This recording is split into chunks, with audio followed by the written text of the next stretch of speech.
같이 잠깐 기도하겠습니다.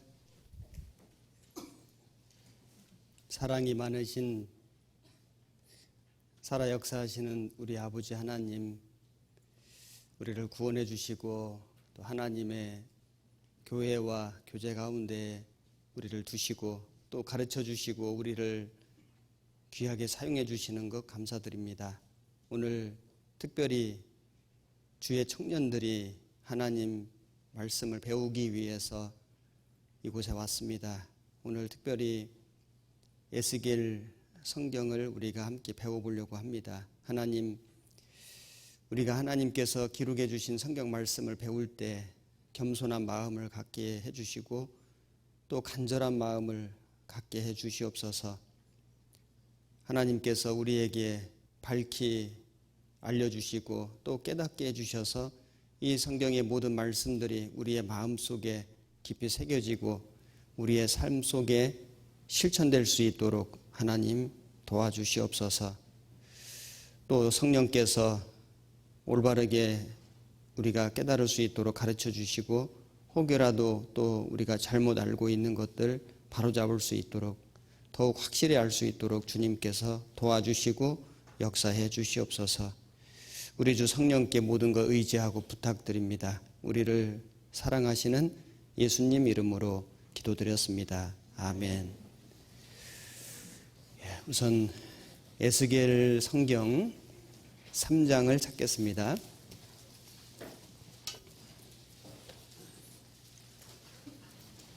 3장 16절입니다.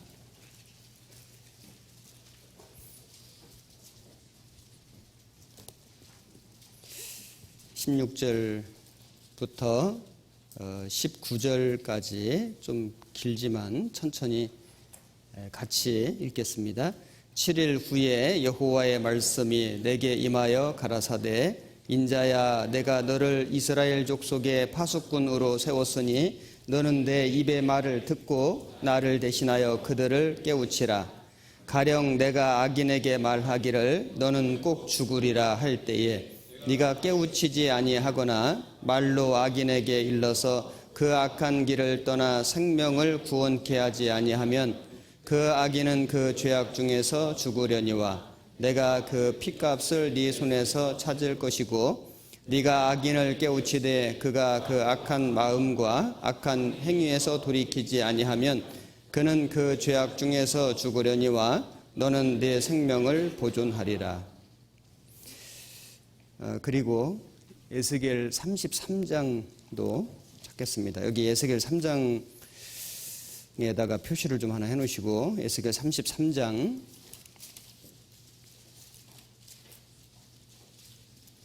7절입니다.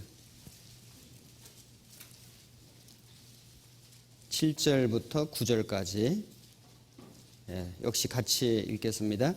인자야, 내가 너로 이스라엘 족속의 파수꾼을 삼음이 이와 같으니라. 그런즉 너는 내 입의 말을 듣고 나를 대신하여 그들에게 경고할지어다. 가령 내가 악인에게 이르기를 악인아, 너는 정녕 죽으리라 하였다 하자. 네가 그 악인에게 말로 경고하여 그 길에서 떠나게 아니하면 그 악인은 자기 죄악 중에서 죽으려니와 내가 그 피를 네 손에서 찾으리라. 그러나 너는 악인에게 경고하여 돌이켜 그 길에서 떠나라고 하되 그가 돌이켜 그 길에서 떠나지 아니하면 그는 자기의 죄악 중에서 죽으려니와 너는 네 생명을 보존하리라. 그리고 11절은 제가 읽겠습니다. 주 여호와의 말씀에 나의 삶을 두고 맹세하노니 나는 악인의 죽는 것을 기뻐하지 아니하고 악인이 그 길에서 돌이켜 떠나서 사는 것을 기뻐하노라. 이스라엘 족속아, 돌이키고 돌이키라. 너희 악한 길에서 떠나라. 어찌 죽고자 하느냐 하셨다 하라. 오늘 에스겔 성경을 같이 공부해 보려고 합니다. 에스겔 성경은 총 몇 장으로 되어 있는지 아세요? 지금 성경 떠들어 보지 말고 48장으로 되어 있죠. 굉장히 긴 성경입니다.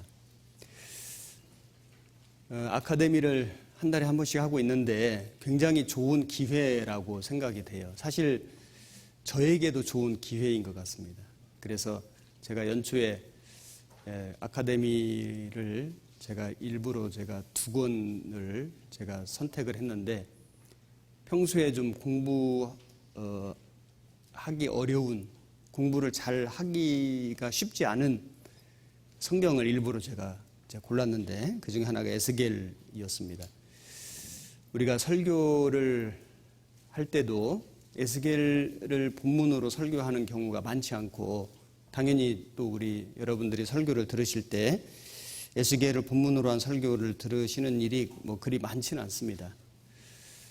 물론 성경을 통독하기 때문에 읽기는 읽지만은 에스겔 성경을 자세히 공부할 기회를 갖는 것은 평소에는 좀 어렵다고 생각이 돼요. 그래서 이런 아카데미 시간에 비록 짧은 2시간이지만은 2시간 동안에 굉장히 장수가 많은 48장이나 되는, 또 내용도 조금 난해한, 평소에 우리가 익히 공부하지 않는 이런 성경을 한번 우리가 공부해 보는 것은 큰 유익이 있다라고 생각이 됩니다. 그래서 그 아카데미를 참석하실 때 미리 그날 주제로 다루는 성경을 한번 읽으시고 오셔서 성경을 공부하고, 그 다음에 성경을 공부한 후에 한 번 더 가서 따로 읽으신다면은 굉장히 도움이 될 거라는 생각이 들어요. 그래서 그렇게 하고 계신 분도 계시겠지만은 지금부터라도 그렇게 한번 해보시기를 권장해 드립니다. 이 에스겔 성경에는 에스겔을 부르시는 장면, 소명이죠. 콜링, 부르시는, 그래서 선지자로 삼으시는 이 장면이 2번 나오는데, 금방 읽은 에스겔 3장에서 한 번 나오고 그 다음에 33장에서 한 번 더 나옵니다. 그래서 이 내용을 먼저 다루어 보고 그 다음에 전체적인 순서를 진행해 보려고 합니다. 여기 나누어드린 유인물의 38페이지를 먼저 보시겠습니다.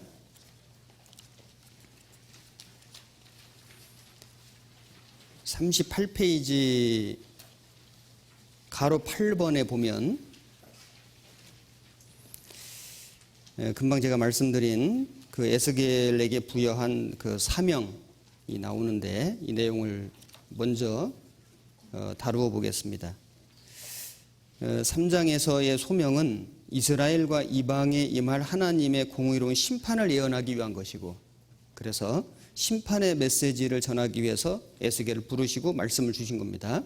그리고 33장에서 한 번 더 부르셨는데, 그 제 소명은 이스라엘을 다시 회복시키심을 선언하기 위해서이다.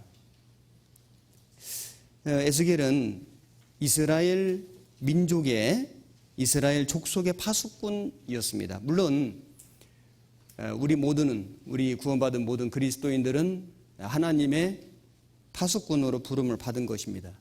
영혼의 파수꾼으로 우리는 부름을 받았습니다. 그래서 그 에스겔의 삶은 구원받은 모든 그리스도인의 삶의 모델이 된다, 예표가 된다 라고 할 수 있습니다. 여기 괄호하고 영혼의 파수꾼의 역할을 해서 제가 좀 읽어보겠습니다. 2차 세계대전의 영웅인 미국의 더글러스 맥아더 장군은 작전에 실패한 지휘관은 용서받을 수가 있지만 경계에 실패한 지휘관은 용서받을 수 없다는 유명한 말을 남겼습니다. 그만큼 전쟁에 있어서 사전 경계는 중요한 것입니다. 우리는 영적 전쟁터에 들어와 있죠. 자신과 성도들의 영혼을 사단의 공격으로부터 경계하는 파수꾼의 사명을 우리가 담당하고 있다는 사실을 잊어서는 안 됩니다. 자신과 성도들뿐만 아니라 모든 사람의 영혼을 우리는 경계하는 파수꾼으로 부름을 받은 것입니다. 그래서 이 영혼의 파수꾼이 해야 할 역할은, 첫 번째, 주님의 말씀을 들어야 한다.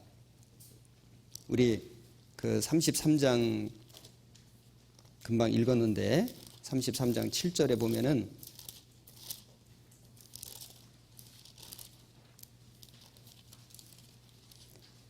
인자야 내가 너로 이스라엘 족속의 파수꾼을 삼음이 이와 같으니라. 그런즉 너는 내 입의 말을 듣고 나를 대신하여 그들에게 경고할지어다. 그래서 먼저는 듣는 것입니다. 우리는 하나님 말씀을 듣는 일에 열심을 내야 됩니다. 그래야만 올바른 판단력과 관찰력을 가지게 될 것입니다. 우리는 이 영혼의 전쟁터, 영적인 전쟁터죠. 이 전쟁터에서 우리의 힘으로 나가서 싸울 수는 없습니다. 이길 수가 없습니다. 그래서 하나님의 말씀을 들고 나가야 한다. 당연하죠. 이 말씀은 성령의 검입니다. 성령의 검을 가지고 나갈 때 우리는 이길 수 있습니다. 그리고 경계를 늦추지 말아야 합니다. 그 6절에 33장 6절입니다. 그러나 파수꾼이 칼이 임함을 보고도 나팔을 불지 아니하여 백성에게 경고치 아니하므로 그 중에 한 사람이 그 임하는 칼에 제함을 당하면 그는 자기 죄악 중에서 제함바 되려니와 그 죄를 내가 파수꾼의 손에서 찾으리라. 자, 파수꾼은 지키는 사람이잖아요. 지키는. 근데 파수꾼이 졸거나 경계를 늦춘다면은 이제 큰 문제가 생길 겁니다. 그 한 사람으로 인해서 모든 전쟁터에서 말하면은 무슨 그 모든 부대원들이 다 죽을 수도 있습니다. 항상 눈을 부릅뜨고 지킬 때 적의 공격을 막을 수가 있습니다. 우리 이 영혼의 파수꾼인 우리들도 눈을 부릅뜨고 이 사단의 공격을 우리가 지켜봐야 한다. 영적 경계를 늦추지 말아야 됩니다. 그리고 라지 10번에 나팔을 불어 경고해야 합니다. 파수꾼에게 주어진 중대한 임무는 위험이 닥쳐왔을 때 나팔을 불어 경고하는 일입니다. 그래서 위험을 알려야 되죠. 이것은 칼을 들고 나가서 싸우는 것과 또 그 동일한 그 중요한 역할입니다. 위험을 알면서도 경고하지 않는 자에게는 무서운 심판이 있다고 경고하셨습니다. 그 핏값을 파수꾼의 손에서 찾을 거라고 말씀하셨습니다. 자, 우리는 영혼의 파수꾼이다. 그래서 모든 사람의 영혼에 대한 우리는 영적 파수꾼이다. 모든 사람에 대해서 특별히 우리 주변에 뭐 내 가족도 있죠, 그죠? 내 가족의 영혼의 파수꾼이다. 내 직장 동료의 영혼의 파수꾼이다. 내가 같이 공부하는 학교의 그 친구들의 영혼의 파수꾼이다. 맞습니다. 그리고 나아가서 우리는 모든 사람, 우리나라뿐만 아니라 모든 세계의 모든 영혼들의 영혼에 우리는 파수꾼으로 부름을 받았다. 물론 나 개인의 영혼의 파수꾼도 되죠. 그래서 우리는 파수꾼으로 부름받은 사람들이다는 것을 우리 마음속에 좀 깊이 심어야 할 것 같습니다. 에스겔은 그 당시에 하나님의 그 파수꾼으로, 특별히 이스라엘 족속의 파수꾼으로 부름을 받았습니다. 1페이지 유인물로 가겠습니다. 그 에스겔이라고 하는 이 성경의 제목은 물론 에스겔 선지자의 이름을 그대로 따서 성경의 제목이 되었습니다.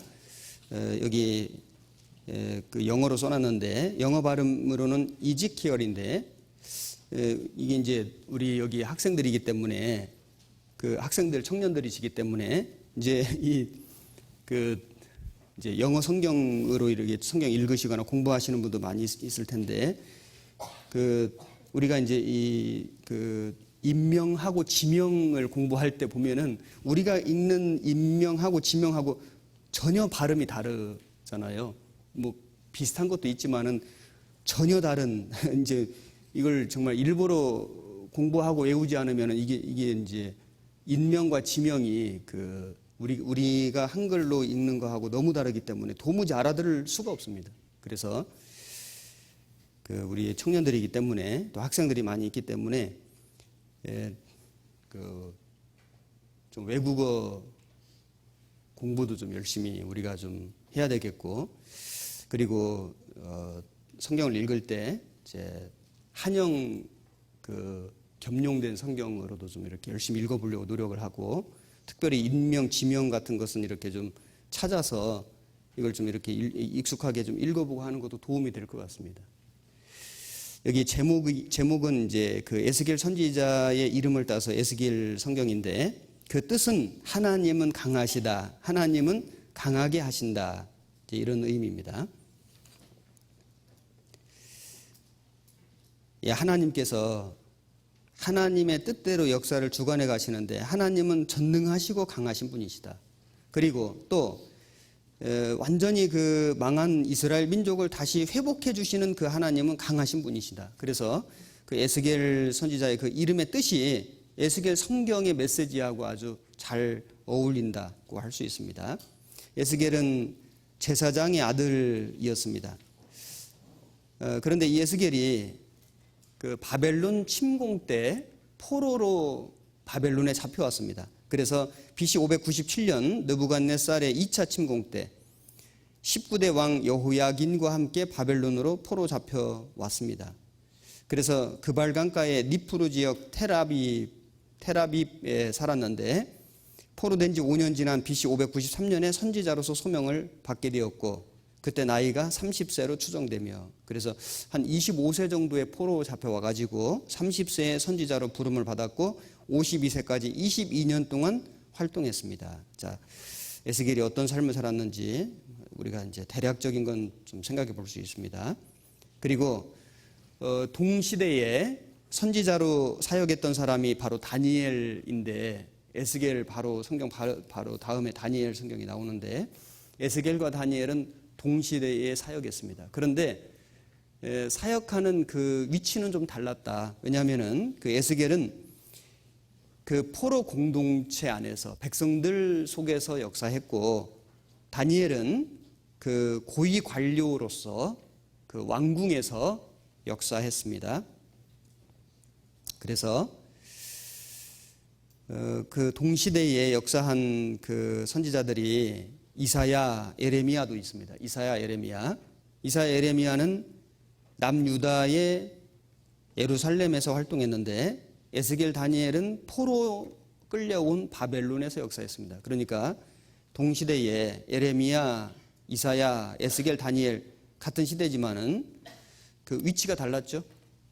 이사야나 에레미야는 이 남유다에서, 에스겔, 다니엘은 포로 끌려온 그 바벨론에서 사역했습니다. 그리고 당시에 그 남유다가 바벨론에게 완전히 이제 망하게 되었는데, 망하게 된 원인은 물론 죄악이 충만했습니다. 그들은 우상 숭배했고 하나님을 완전히 떠나 살았습니다. 그 2페이지 라지 시의 남유다의 잘못된 생각들을 보시면은, 그 당시 그 유다 백성들은 우상 숭배했고 하나님을 떠나 살았지만은, 그러나 하나님 임재의 상징인 성전이 있는 예루살렘은 결코 이방인들에게 멸망당하지 않을 것이다. 이런 그 잘못된 사상을 갖고 있었습니다. 마치 오늘날 우리 구원받은 그리스도인들이, 나는 구원받았으니까, 난 하나님 자녀이니까 혹시 좀 무슨 잘못을 한다 할지라도 하나님이 나를 그렇게 무섭게 심판하시지는 않으실 것이다. 뭐 이런 그 그릇된 생각을 갖고 있는 거하고 비슷하죠. 에스겔은 그 당시 그 유다 예루살렘 그 백성들에게 완전히 멸망당할 것을 예언했습니다. 그리고 이 메시지가 크게 두 가지인데, 심판을 받아서 멸망할 것이다, 이제 그 메시지를 전했고, 또 한 가지는 그렇지만 하나님은 그들을 끝까지 책임지시고 돌보시고 회복시켜 주실 것이다, 이 두 가지의 메시지를 전했습니다. 그 3페이지 큰 2번의 그 괄호 1번 에스겔서의 주제를 보면은 하나님의 심판과 구원을 선포하고 있다. 하나님의 심판, 그래서 하나님은 심판의 하나님이시라는 것과, 그리고 구원, 하나님은 그러나 구원의 하나님이시다, 그 사랑과 공의의 속성을 가지신 그 하나님에 대해서 에스겔 선지자는 백성들에게 전했습니다. 그 구성을 보면은 바로 이번에 에스겔서의 구성 일부에 보면 1장에서 3장까지가 에스겔의 소명과 사명이 나옵니다. 그리고 4장부터 24장까지는 유다에 대한 심판이 나오고, 그리고 4페이지로 가서 그 25장에서 32장까지는 열방에 대한 심판이 나옵니다. 특별히 7나라가 여기 소개되는데 암몬, 모압, 에돔, 블레셋, 두로, 시돈, 애굽 7나라가 심판받을 것이 예언되어 있습니다. 그리고 33장부터 39장까지는 이스라엘의 회복이 예언되어 있고, 그리고 이제 40장부터 48장 마지막에는 새 성전과 새 이스라엘에 대한 말씀이 나옵니다. 이런 내용으로 구성되어 있습니다. 그 5페이지 괄호 3번의 핵심 내용에 그 두 번째 하이픈에 보면은 멸망을 앞둔 유다 왕국을 바라보며 외친 에스겔의 메시지는 크게 두 가지로 정리됩니다. 첫 번째는 오늘 우리는 우리의 범죄 때문에 하나님의 심판을 경험하고 있다. 두 번째는 그러나 주께서는 반드시 우리를 다시 회복시켜 주실 것이다. 이 에스겔의 메시지는 그 우리 예수님의 그 속성을 아주 잘 보여주고 있죠. 사랑과 공의. 그 사랑과 공의가 완전하게 조화를 이루어 나타난 곳이 바로 십자가입니다. 우리 대신 심판을 받으시고 주님의 사랑을 우리에게 나타내 주셨습니다. 그리고 에스겔서하고 에레미야서를 좀 비교해 보면은 그 큰 3번의 괄호 1번의 그 두 번째 하이픈 표시를 보면은 에레미야는 무서운 하나님의 심판이 임하는 현장인 남유다에서 하나님의 말씀을 전했습니다. 에스겔은 바벨론에서 예루살렘의 멸망을 바라보아야 했던 바벨론 포로민들을 향하여 하나님 말씀을 전했습니다. 그래서 그 괄호 2번 차이점에 라지 A에 보면 에레미야는 구체적으로, 그리고 에스겔은 본질을 비유나 상징을 통해서 예언했습니다. 그리고 6페이지에 라지 B, 에레미야는 심판과 회복을 섞어서 예언했고 에스겔은 심판과 회복을 철저히 구분해서 예언했습니다. 에레미야는 감성적으로, 에스겔은 좀 이성적으로 예언했습니다. 에레미야는 심판의 모습을 생생하게, 에스겔은 객관적으로 예언했습니다. 에레미야는 선민 공동체 전체의 시각에서, 에스겔은 좀 개인 차원에서 예언했습니다. 이런 차이가 있다는 걸 좀 우리가 염두에 두고 성경을 읽으면 도움이 될 것입니다. 그 에스겔서를 읽어보면 왜 어렵다고 느껴지냐면은 어떤 스토리가 아니고 어떤 사건의 전개가 아니고 굉장히 난해한 환상들이 계속 소개가 됩니다. 환상들. 그래서 그 환상들을 정확히 이해하지 않으면 이게 도대체 무슨 뜻을 갖고 있는지, 왜 이런 것을 보여주셨는지를 이해하기가 굉장히 어렵습니다. 그래서 여기 시간상 모든 걸 다 공부하기는 어렵지만은 그래도 중요한 몇 가지는 좀 살펴보도록 하겠습니다. 7페이지에 보면은 성경은 그 제일 윗줄입니다. 성경은 인간의 구원에 필요한 구원의 진리를 보여주기 위해서 기록된 책입니다. 그래서 성경에 기록된 영적 세계에 관련한 사실이나 하나님에 관한 사실은 제한적이고 부분적일 수밖에 없습니다. 그러니까 모든 걸 다 써놓은 건 아니에요. 성경 속에 하나님께서 무궁무진한 진리를 다 알고 계신 분이지만은 하나님의 모든 그런 어떤 지식을 성경에 다 써놓으신 건 절대 아니죠. 우리에게 필요한, 특별히 우리 인간의 구원에 필요한 구원의 진리를 위해서 기록된 것이다. 그래서 제한적이고 부분적일 수밖에 없다는 것을 우리가 좀 이해하고, 그리고 우리의 지식의 한계가 있습니다. 우리 사람은 좀 부족하고 미련한 게 많잖아요. 그래서 우리는 이 부족한 우리의 그 지식의 한계를 가지고 너무 지나치게 성경에 계시된 것 이상의 것을 우리가 알기 위해서 나아가는, 그러니까 하나님이 계시하신 것 이상의 것을 우리가 너무 추구하지 않도록 주의하는 것이 필요하다고 할 수 있습니다. 그래서 그 환상 중에서 몇 가지를 좀 살펴보겠습니다. 8페이지 괄호 2번에 보면은 내 날개와 내 손이 있는 생물에 대한 구체적인 묘사가 나오는데 에스겔 1장을 찾아보겠습니다.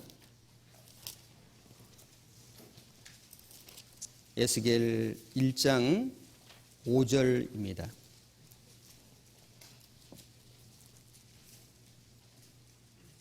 그 속에서 내 생물의 형상이 나타나는데 그 모양이 이러하니 사람의 형상이라 각각 내 얼굴과 내 날개가 있고 그 다리는 곱고 그 발바닥은 송아지 발바닥 같고 마광한 구리같이 빛나며 그 사면 날개 밑에는 각각 사람의 손이 있더라.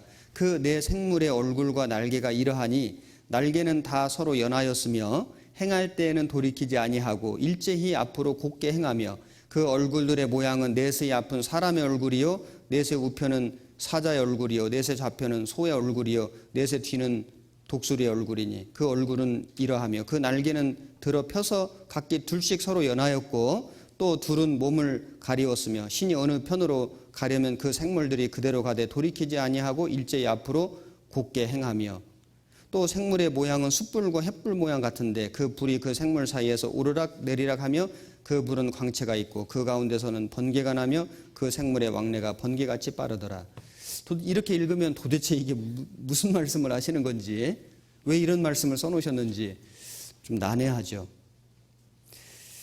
자, 그래서 여기 9페이지에 그 테드 라슨의 그림 해서, 물론 이 그림도 완벽한 설명은 아니겠지만은 그러나 나름대로 이 1장 지금 제가 읽은 이 말씀들을 바탕으로 해서 표현해 본 것입니다. 좀 상상해 볼 수 있죠. 자, 이 내 날개를 가진 이 생물은 무엇이냐? 이것은 이제 하나님의 이 천사, 특별히 여기 그룹이라고 되어 있습니다. 그룹. 에스겔 10장을 보겠습니다.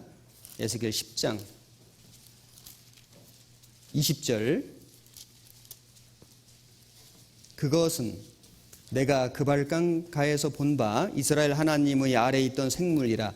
그들이 그룹들인 줄을 내가 아니라. 각기 내 얼굴과 내 날개가 있으며 날개 밑에는 사람의 손 형상이 있으니 그 얼굴의 형상은 내가 그발강 가에서 보던 얼굴이며 그 모양과 몸뚱이도 그러하며 각기 곧게 앞으로 행하더라. 여기 그룹이라고 분명히 말씀하셨습니다. 자, 이 성경에서 그룹이 하는 일은 무엇인가? 아담과 하와가 에덴 동산에서 쫓겨날 때 두루 도는 화염검과 그룹들을 통해서 지키게 하셨습니다. 기억나시죠? 그리고 성막에 보면 성소와 지성소를 가로지르는 그 두꺼운 커튼이 있는데 그 휘장의 무늬가 그룹이고 속죄소를 덮고 있는 것도 그룹입니다. 그리고 요한계시록 4장에 하나님 보좌를 지키고 있는 것도 그룹입니다. 여기 그룹이라고 하니까 어떤 사람들은 이 그룹 있잖아요. 그룹 모임하는 그룹으로 이렇게 생각하는데 그게 아니고 이걸 정확히 우리가 이 내용을 우리가 좀 알 필요가 있는데 그룹은 히브리어 케루빔을 말하는 것이고 우리말로 이렇게 번역된 것입니다. 우리말로 이렇게 옮겨진 것입니다. 케루빔은 케루브의 복수인데 천사 중에 한 부류라고 생각됩니다. 우리가 흔히 부르는 천사는 하나님의 종이잖아요. 그죠? 하나님의 일꾼, 하나님의 심부름을 하는 이런 존재들이 있는데 그 천사들과는 좀 구별된 천사로 보여집니다. 그래서 특별히 하나님의 영광과 능력을 드러내는 그런 일을 하는 천사들이 있었다는 것을 우리가 성경을 읽어보면 알 수 있습니다. 그룹은 케루빔을 말하는 것이다. 4개의 날개가 있고 4개의 얼굴이 있었다고 성경은 지금 말씀하고 있는데 이사야 6장을 찾아보겠습니다. 이사야 6장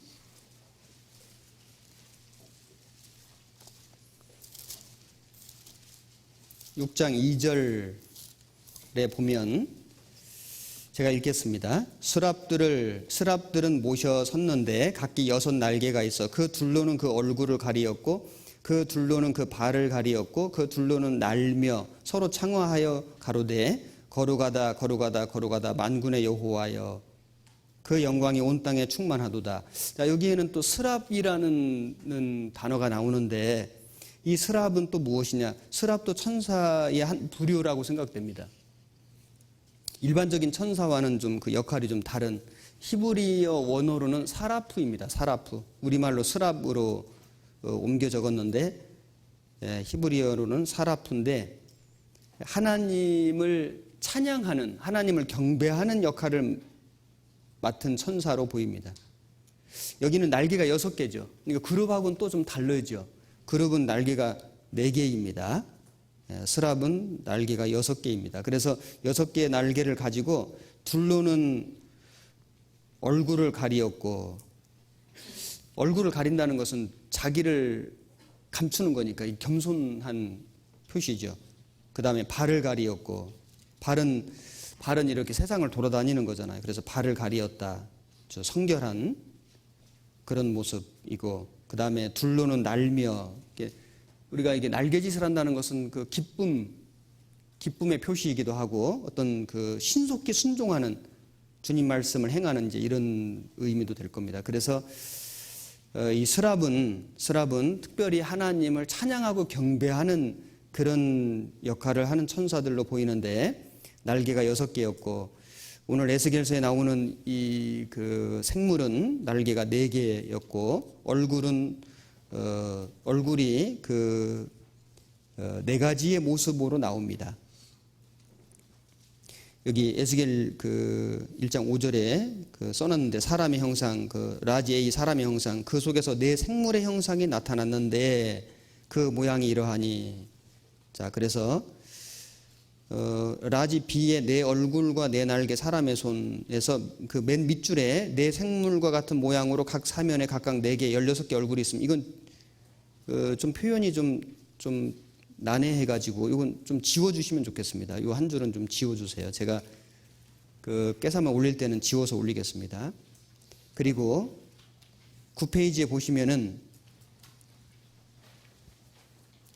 첫 번째, 두 번째, 세 번째 그 하이픈 표시에 보면 내 얼굴은 첫째가 사람의 얼굴이었고 두 번째가 사자의 얼굴, 황소의 얼굴, 독수리 얼굴이었습니다. 그래서 사람의 얼굴이라는 것은 인간의 지성, 사자는 그 힘, 동물의 왕이잖아요. 황소는 충성, 복종, 봉사, 독수리는 아주 빠르고 이풍당당한 모습을 가지고 있음을 나타냅니다. 그래서 그 하나님의 그 하시는 일, 하나님의 어떤 그런 그 역할을 이 생물의 모습을 통해서 나타내 주신 것이다.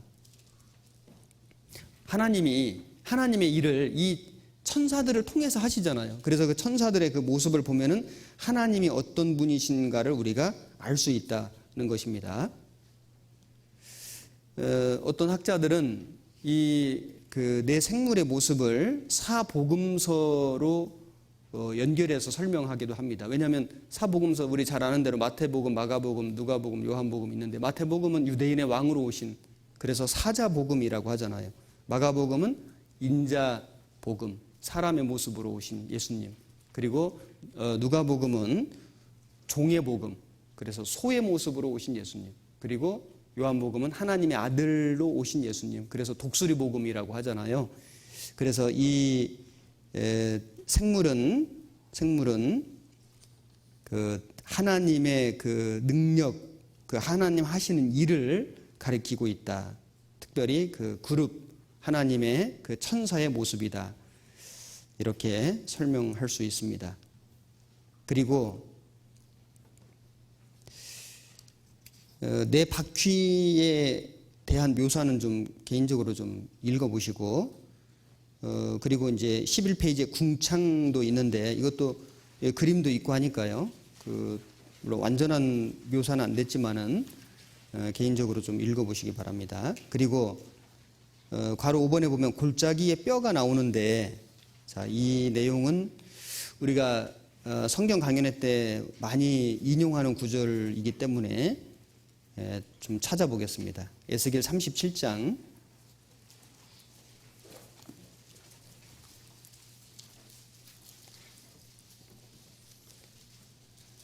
1절입니다. 여호와께서 권능으로 내게 임하시고 그 신으로 나를 데리고 가서 골짜기 가운데 두셨는데 거기 뼈가 가득하더라. 나를 그 뼈 사방으로 지나게 하시기로 본즉 그 골짜기 지면에 뼈가 심이 많고 아주 말랐더라. 그가 내게 이르시되 인자야 이 뼈들이 능히 살겠느냐 하시기로 내가 대답하되 주 여호와여 주께서 하시나이다. 에스겔 선지자가 그 골짜기의 마른 뼈를 이제 목격했습니다. 그리고 하나님의 말씀을 전했죠. 대언하니까 7절에 이에 내가 명을 조차 대언하니 대언할 때 소리가 나고 움직이더니 이 뼈 저 뼈가 들어맞아서 뼈들이 서로 연락하더라. 내가 또 보니 그 뼈에 힘줄이 생기고 살이 오르며 그 위에 가죽이 덮이나 그 속에 생기는 없더라. 또 내게 이르시되 인자야 너는 생기를 향하여 대언하라. 생기에게 대언하여 이르기를 주 여호와의 말씀에 생기야 사방에서부터 와서 이 사망을 당한 자에게 불어서 살게 하라 하셨다 하라. 이에 내가 그 명대로 대언하였더니 생기가 그들에게 들어가매 그들이 곧 살아 일어나서 서는데 극히 큰 군대더라. 11절 같이 읽겠습니다. 또 내게 이르시되 인자야 이 뼈들은 이스라엘 온 족속이라. 그들이 이르기를 우리의 뼈들이 말랐고 우리의 소망이 없어졌으니 우리는 다 멸절되었다 하느니라. 이 37장의 이 예언은 이제 이스라엘 민족이 바벨론에게 멸망되어서 포로 끌려갔다가 다시 돌아오는 것을 1차적으로 예언한 것입니다. 그래서 1차 포로 귀환, 2차 포로 귀환, 3차 포로 귀환을 통해서 성전을 다시 건축하고 성벽을 재건하고 신앙의 부흥과 개혁을 이루는 이런 일들이 있었습니다. 그러나 당대에 있었던 그 바벨론의 귀환 그리고 어떤 신앙의 부흥만을 이야기하는 것이냐 그건 아니고 1차적으로는 그것을 예언하신 것이 맞고 궁극적으로는 마지막 시대에 이스라엘 민족이 이제 정치적으로 회복이 되고 초강대국이 되고 그리고 그들이 돌아와 가지고 땅을 회복하고 그리고 이제 많은 재물을 갖게 되고 그리고 이제 최종적으로는 그들이 그 영적으로 부흥되는 열방에 흩어진 이스라엘 민족이 자기 땅으로 돌아가는 그 궁극적인 이유가 뭐냐면은 두 감람나무 두 촛대가 복음을 전함으로 2000년 전에 자기 조상들이 죽인 그 예수가 메시아라는 것을 민족적으로 받아들이도록 돼 있잖아요. 하나님이 자기 민족을 버리신 게 아니죠. 민족적인 구원을 위해서입니다. 그래서 14절에 보면은 내가 또 내 신을 너희 속에 두어 너희로 살게 하고 내가 또 너희를 너희 고토 옛 땅에 거하게 하리니 나 여호와가 이 일을 말하고 이른 줄을 너희가 알리라. 나 여호와의 말이니라 하셨다 하라. 그래서 이스라엘 민족이 회복될 것을 예언해 주신 것입니다. 그리고 12페이지에 보면은 12가지 상징적 행동을 통해서 주시는 메시지의 의미. 하나님께서 그 에스겔 선지자에게 말씀만 주신 게 아니고요. 어떤 행동을 하도록 하셨거든요. 그래서 그 행동을 통해서 하나님께서 그 당시 이스라엘 민족에게 어떤 메시지를 전하는 걸 원하셨습니다. 자, 그 중에 몇 가지를 좀 살펴보면은 그 괄호 2번에 보면 좌편으로 390일, 우편으로 40일 동안 누워있게 하셨습니다. 자, 왜 이렇게 하셨을까? 에스겔 4장을 찾아보겠습니다.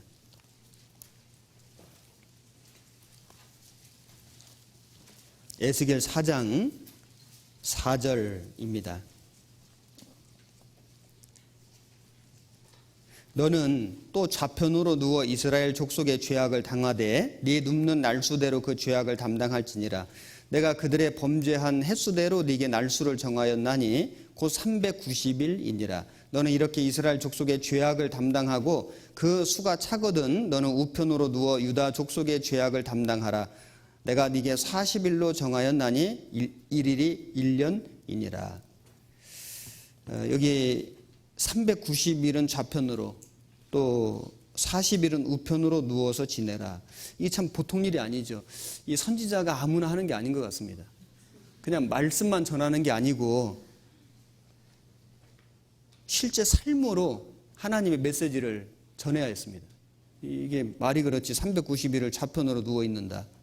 40일은 우편으로 누워 있는다. 에스겔은 하나님 말씀 그대로 했습니다. 순종했습니다. 자, 여기에는 아주 중요한 메시지가 들어있는데 여기 13페이지를 보겠습니다. 390일과 40일에 대한 견해가 너무 다양해서 정확하게는 알 수가 없습니다. 우리가 너무 지나치게는 생각하지 말자 그랬죠. 그러나 좀 생각을 해본다면은 하루는 1년이기 때문에 390년과 40년을 말하는 것입니다. 이스라엘을 위한 390일은 여로보암이 반란을 일으켜 왕국을 세운 해부터 BC 722년 멸망할 때까지 단 한 사람의 의로운 왕도 일어나지 않아 왕조 내내 우상 숭배와 타락이 끊이질 않았습니다. 이 북이스라엘은 선한 왕이 한 사람도 없었습니다. 19명의 왕 중에서 선한 왕이 하나도 없었습니다. 그래서 왕국이 건립되는 해부터 바벨론으로부터 돌아오는 포로 석방조서가 공포된 BC 539년까지의 기간인 390년을 상징하는 것으로 이해되기도 합니다. 확실히 그렇다고 단정 지을 수는 없지만은 그렇지 않겠냐 하고 우리가 생각해 볼 수 있습니다. 유다를 위한 40일은 유다 족속들이 포로가 되기 이전에 40년 동안의 죄에 대한 시간으로 볼 수도 있고 유다 족속이 당할 40년 동안의 형벌을 상징한다고 볼 수도 있습니다. 3차 바벨론 침공으로 예루살렘이 완전히 멸망한 건 BC 586년이죠. 포로 석방조서가 공포된 BC 539년까지는 정확히 47년이지만 그 기간은 대략 한 세대로 계산하여 한 세대가 겪는 형벌의 고통을 예언하였다고 볼 수 있습니다. 자, 이걸 정확하게 40년을 우리가 계산하는 것은 좀 어렵지만은 그러나 어쨌든 이것은 이 북이스라엘의 어떤 기간 또 고통받는 기간 남유다의 고통받는 기간을 상징하는 것이다.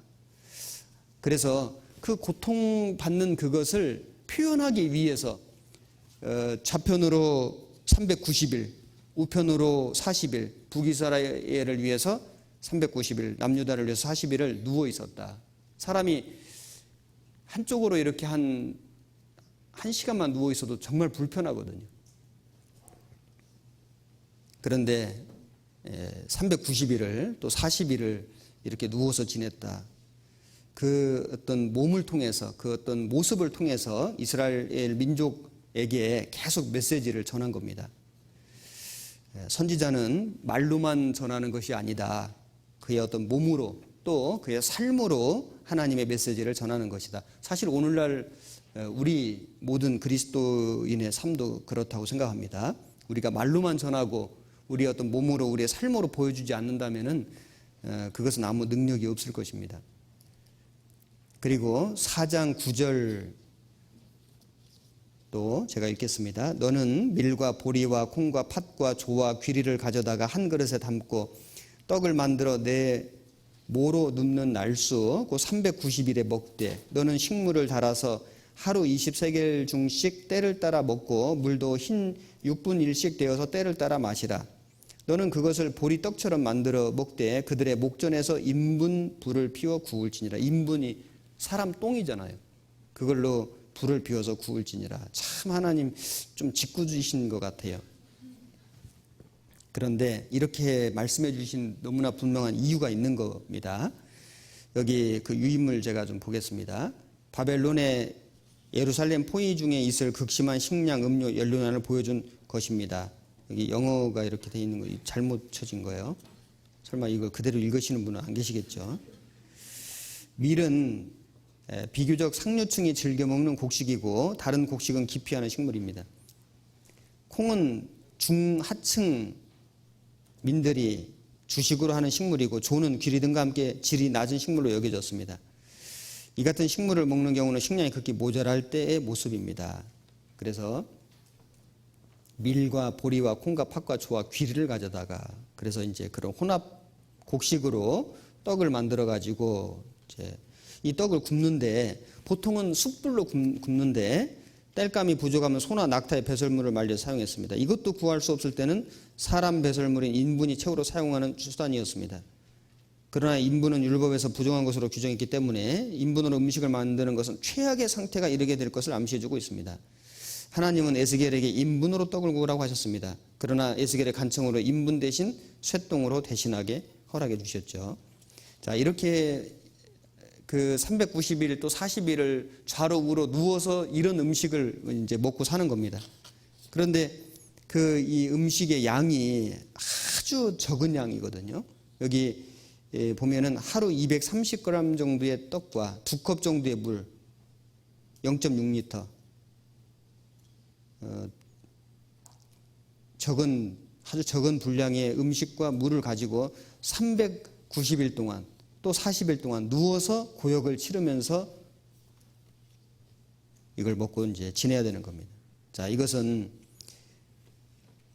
이렇게 고통스러운 최악의 상태가 곧 다가올 것이다. 는 것을 그 몸으로 삶으로 이스라엘 민족에게 계속 그 메시지를 전해준 것입니다. 그리고 괄호 4번에 머리털과 수염을 깎아 나누어 불사르고 흩어버리게 하셨습니다. 에스겔 5장 1절 제가 읽겠습니다. 인자야, 너는 날카로운 칼을 취하여 삭도를 삼아 네 머리털과 수염을 깎아서 저울에 달아 나누었다가 그 성읍을 에워싸는 날이 차거든 너는 터럭 3분의 1은 성읍 안에서 불사르고 3분의 1은 가지고 성읍 사방에서 칼로 치고 또 3분의 1은 바람에 흩으라. 내가 그 뒤를 따라 칼을 빼리라. 너는 터럭 중에서 조금을 가져 네 옷자락에 싸고 또 그 가운데서 얼마를 가져 불에 던져 사르라. 그 속에서 불이 이스라엘 온 족속에게로 나오리라. 자, 여기에 보면은 이 머리털과 수염을 깎아 불사르라, 흩어버리라. 불사로 흩어버리면 흔적도 남지 않죠. 바벨론이 공격할 때 유다 백성들이 흔적도 남지 않을 정도로 처참하게 심판을 받게 될 것을 생생하게 보여주신 것입니다. 실제로 그 바벨론이 3차 침공해서 예루살렘 그 성이 완전히 무너지고 전 세계에 흩어지고 할 때 아주 비참하게 그들은 심판을 받았습니다. 그러나 그런 중에도 그 터럭 중의 일부를 옷자락에 싸는 행동은 남유다 백성의 일부가 죽임을 당하지 않고 보존될 것을 보여주신 것입니다. 그러니까 이 에스겔 선지자의 그런 그 어떤 몸으로 또 어떤 삶으로 계속해서 그 당시 당대의 그 바벨론 포로 와 있는 그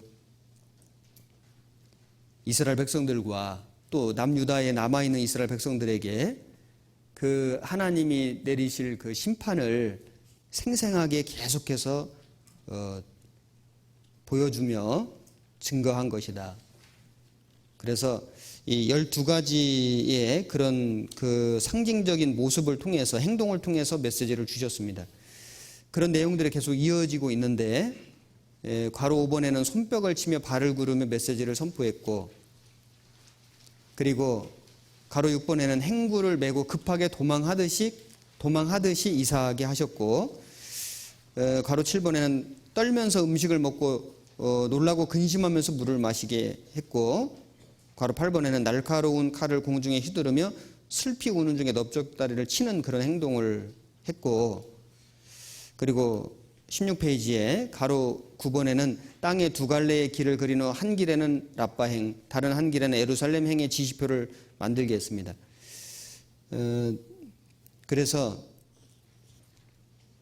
자, 이 내용이 뭐냐면은 이건 그냥 이제 성경 찾지 않고 이제 여기 좀 읽겠습니다.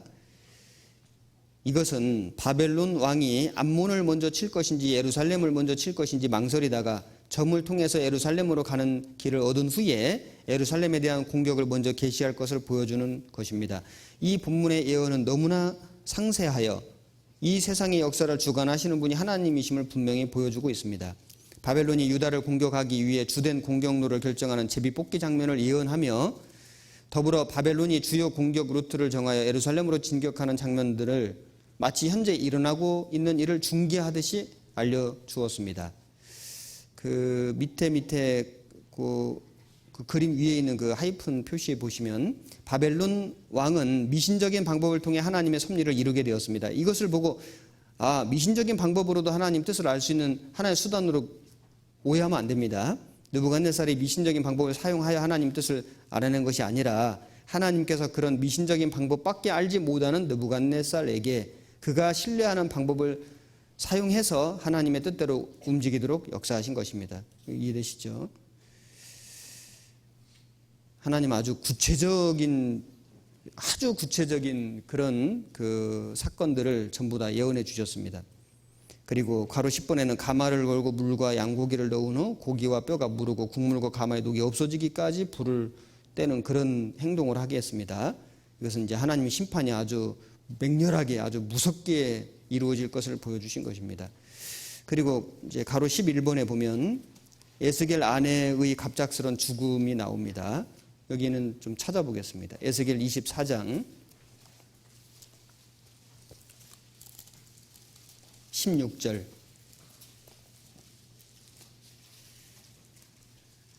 여호와의 말씀이 또 내게 임하여 가라사대 인자야 내가 네 눈에 기뻐하는 것을 한 번 쳐서 빼앗으리니 너는 슬퍼하거나 울거나 눈물을 흘리거나 하지 말며 죽은 자들을 위하여 슬퍼하지 말고 종용이 탄식하며 수건으로 머리를 동이고 발에 신을 신고 입술을 가려우지 말고 사람의 부의하는 식물을 먹지 말라 하신지라.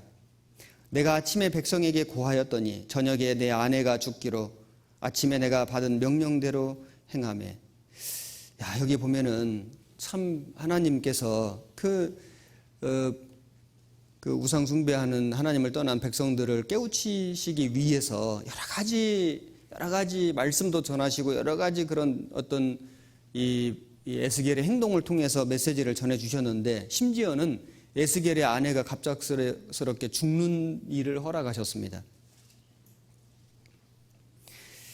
이 에스겔의 아내가 에스겔하고 무슨 문제가 있거나 사이가 안 좋거나 무슨 죄를 짓거나 한 것이 전혀 아닙니다. 여기 보면은 네 눈에 기뻐하는 것을 한 번 쳐서 빼앗으리니 에스겔이 아내를 아주 사랑했다는 걸 알 수 있죠. 선지자는 자기 아내의 죽음이라고 하는 실제 상황을 통해서 더욱 인상 깊게 하나님의 심판 메시지를 선포했습니다. 그리고 에스겔은 갑자기 이마 아내의 죽음 앞에서 결코 울거나 애도하지 말라는 명령을 받았고 그대로 행하였습니다. 참 이게 더 힘든 일이었을 거예요. 이는 장차 임하게 될 예루살렘의 처절한 파멸과 멸망의 충격이 너무나 크고 당황스러워서 눈물을 흘리는 것도 피차 애도조차도 할 수 없을 것을 보여주는 것입니다. 남유다는 지형적으로 난공불락의 요새이고 전능하신 하나님의 도성인 예루살렘은 어떤 세력들에게도 결코 멸망하지 않으리라고 확신했습니다. 이스라엘 백성들이 그렇게 확신한 거죠. 더욱이 예루살렘에는 하나님의 지상 임재의 상징인 성전이 있었기에 유다 백성들의 이런 믿음은 더욱 확고했습니다. 그러나 이와 같은 하나님을 향한 명목상의 신뢰는 전능하신 하나님의 계획 앞에 너무나 무력하다는 것을 보여주고 있습니다. 에스겔은 선지자로서 소명을 받았는데 자기 육신의 그런 고생, 육신적인 고생이죠. 390일, 40일을 모로 눕고 정말 적은 음식을 먹고 쇠똥으로 이렇게 음식을 구워서 먹고 참 자기 몸으로 육신으로 고난을 다 감수하면서 메시지를 전했는데 정말 심지어는 아내가 죽었는데 울지도 못하는 애통할 수도 없는 그런 명령을 받고도 순종했다는 걸 알 수 있습니다. 자, 그리고 18페이지를 보면은 인간 역사를 주관하신 하나님 큰 6번에 여기에 보면은 하나님은 유다 민족 남유다 백성뿐만 아니라 주변의 열국들 그들의 역사도 주관하시고 그들의 모든 죄도 어김없이 심판하신다는 것을 여기 분명히 보여주고 계십니다. 다니엘서 2장 21절을 찾겠습니다. 다니엘서 2장 21절.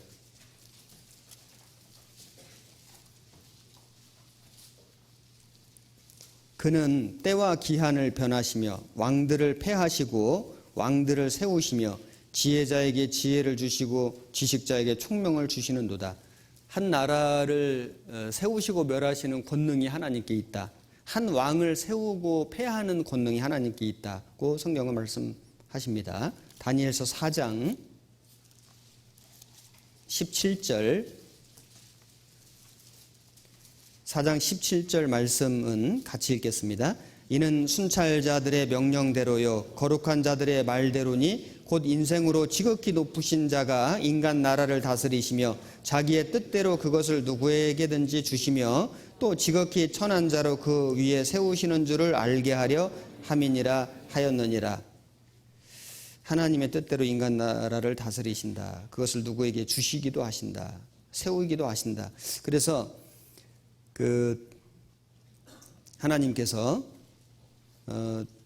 이스라엘 민족만 아니라 이스라엘 민족을 둘러싼 그 열국 열방들의 그 죄에 대해서 하나님이 아주 무섭게 심판하실 것이 예언되어 있고 그 예언대로 정확하게 이루어졌습니다. 여기 19페이지에 그 지도가 있는데 지도를 보시면은 그 예루살렘이 보이시죠? 그 가나안 땅이 있습니다. 그 가나안 땅을 주변으로 해가지고 여러 나라들이 여기 소개되고 있는데 에스겔 25장부터 32장까지는 그 여러 나라들에 대한 심판이 예언되어 있는데 그 순서가 시계 방향으로 되어 있습니다. 첫 번째가 암몬이고 두 번째가 모압, 세 번째 에돔, 네 번째가 블레셋, 다섯 번째가 두로, 여섯 번째가 시돈,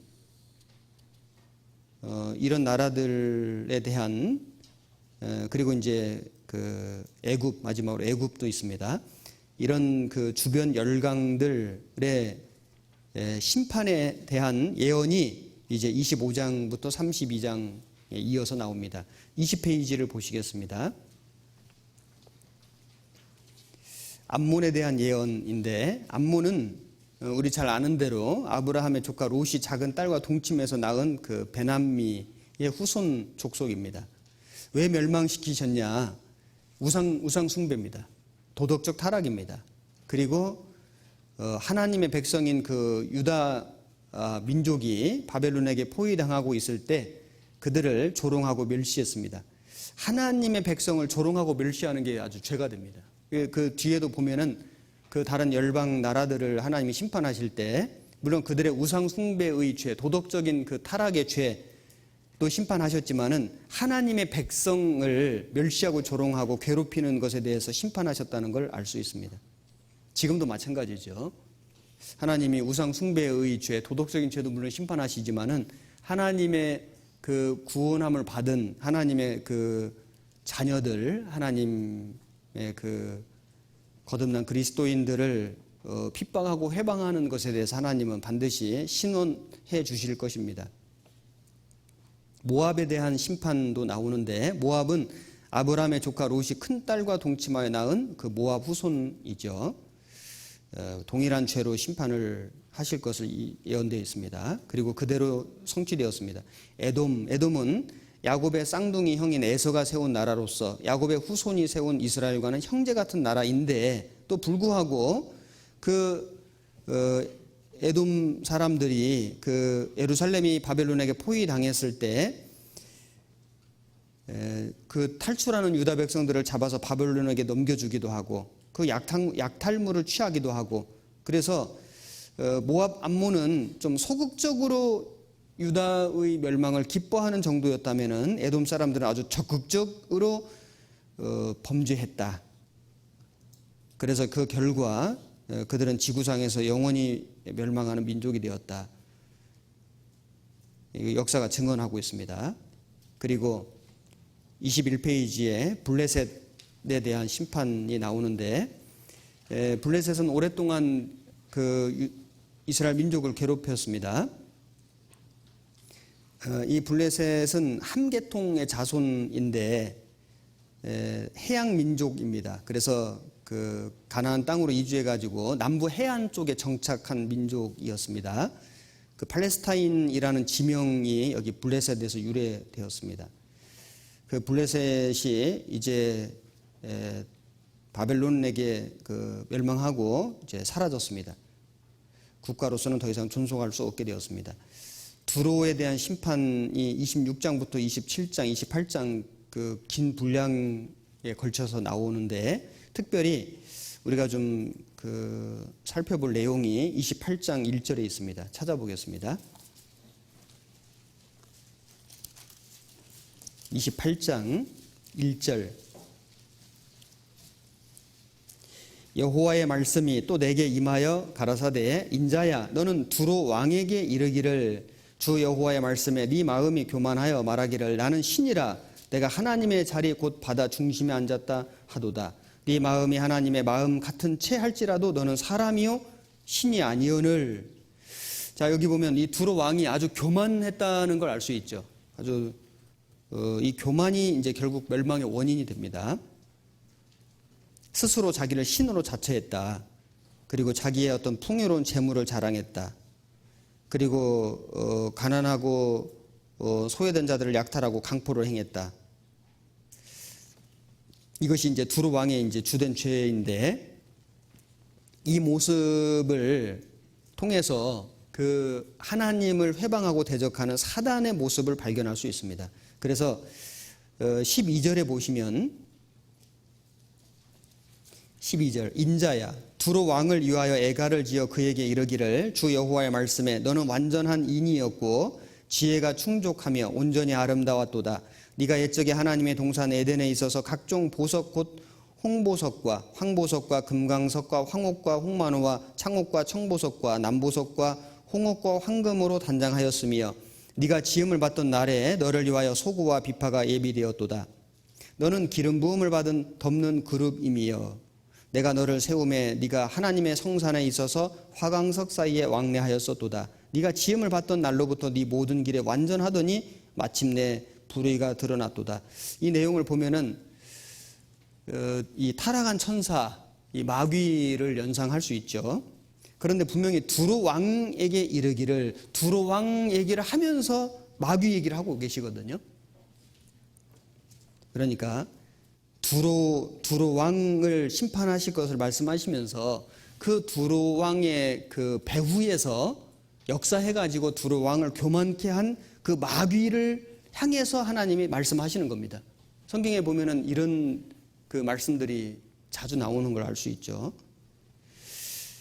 그래서 여기 하나님께서 두로 왕의 교만은 사실상 사악한 세력 사단이 그 배후에 있다는 것을 말씀하신 것입니다.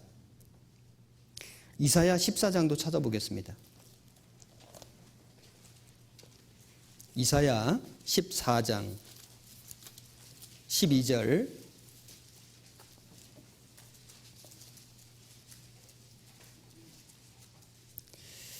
그 12절 읽기 전에 3절 먼저 읽겠습니다. 3절에 여호와께서 너를 슬픔과 곤고와 및 너의 수고하는 고역에서 놓으시고 안식을 주시는 날에 너는 바벨론 왕에 대하여 이 노래를 지어 이르기를.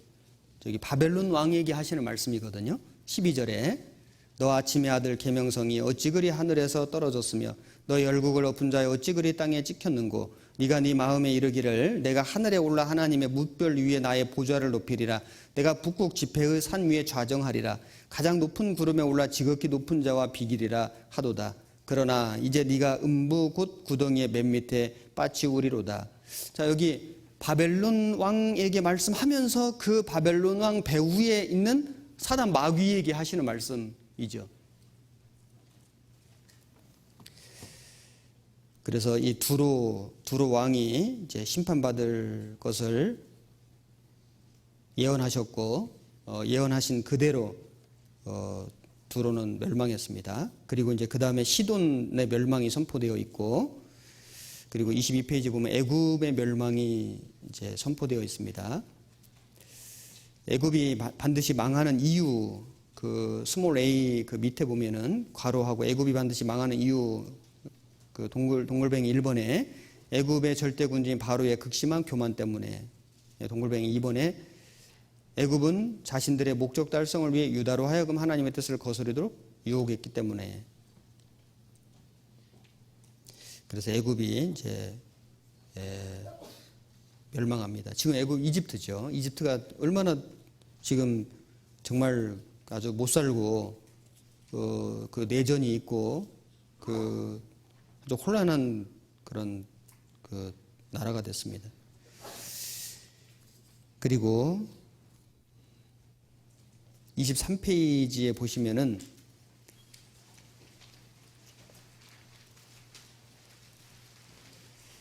그 애굽이 이제 애굽의 그 몰락, 애굽이 아주 그 몰락하게 될 것을 아수르의 비유에서 말씀하신 내용이 나오는데, 이 내용이 우리 이제 전도 집회 때, 성경 강연회 때 특별히 자주 인용되기 때문에 제가 한번 찾아보도록 하겠습니다. 에스겔 31장 1절에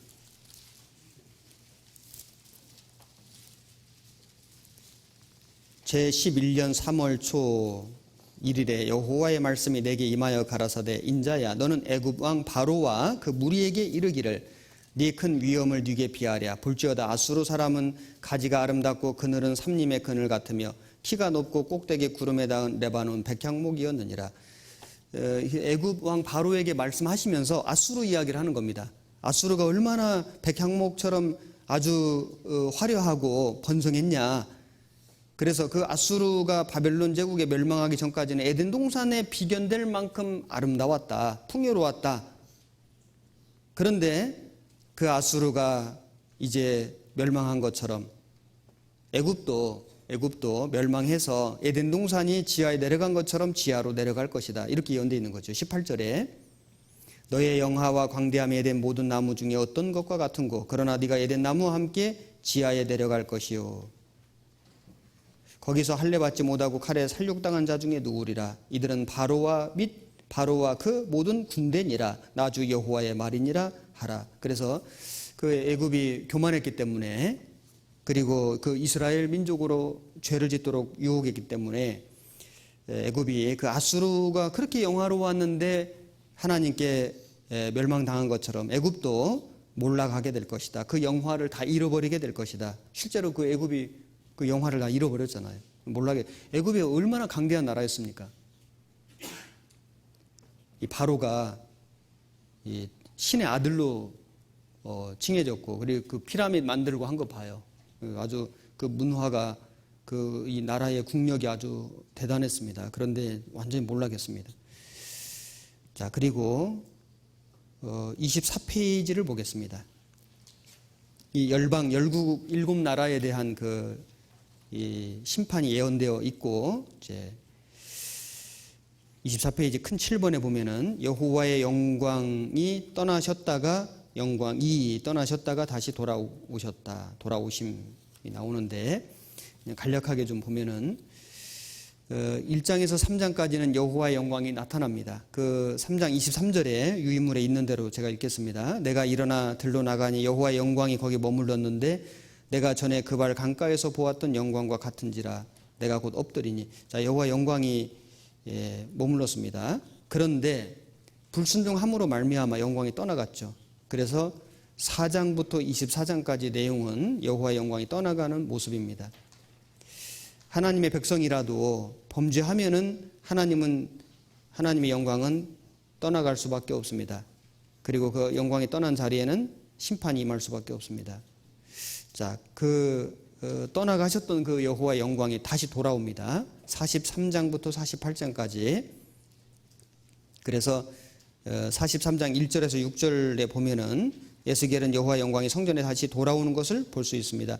영광이 떠날 때와 똑같은 코스로 똑같이 정확히 돌아오신다는 것을 성경을 읽어보면 알 수 있습니다.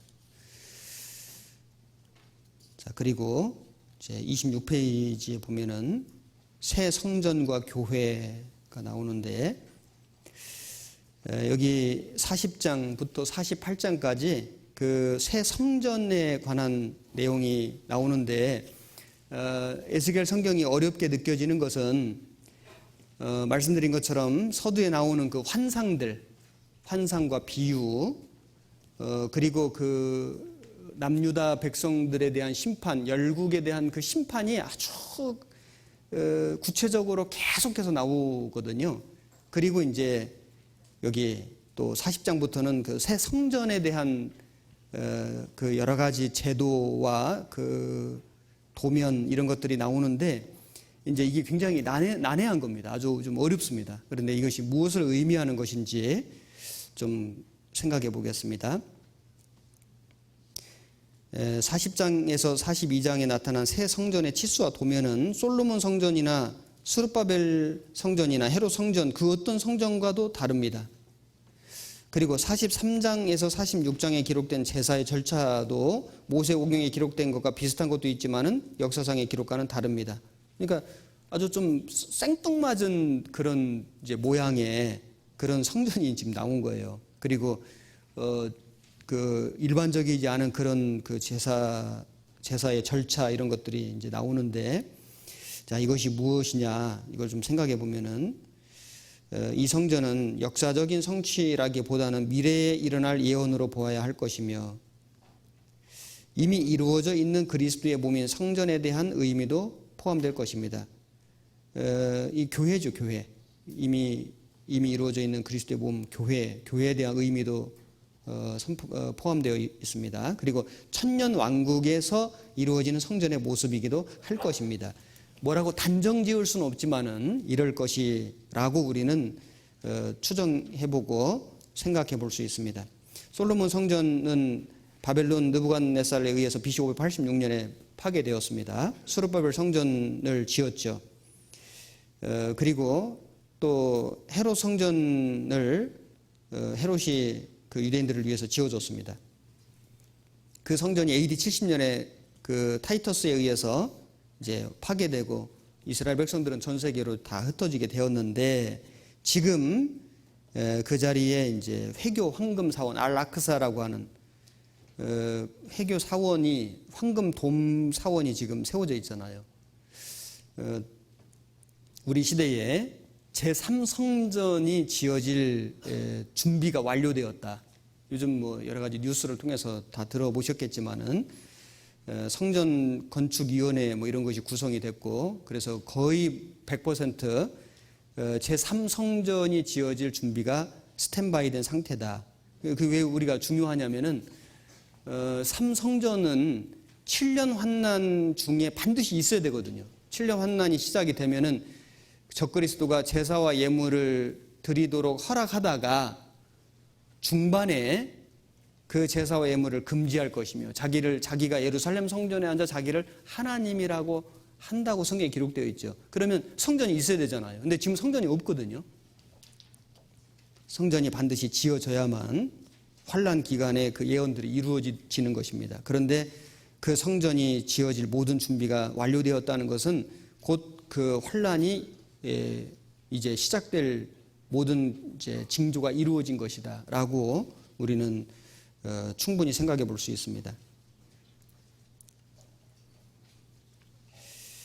그리고 27페이지에 보면은 에스겔이 환상 중에 본 성전은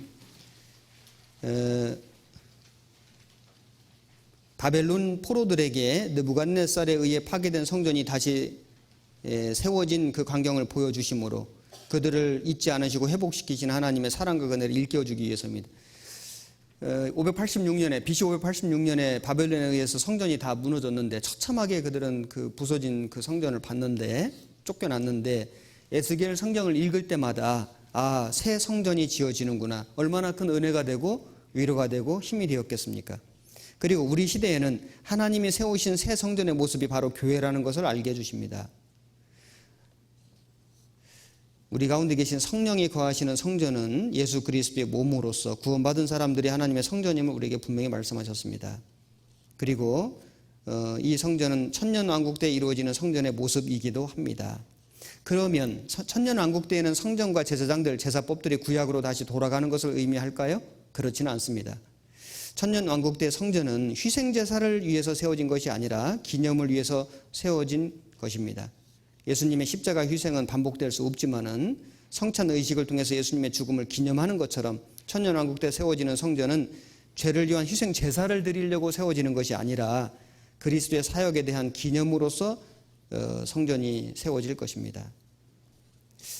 이 정도 우리가 이해하면 될 것 같습니다. 그리고 이제 관련된 내용은 좀 참고하시고 29페이지를 보겠습니다.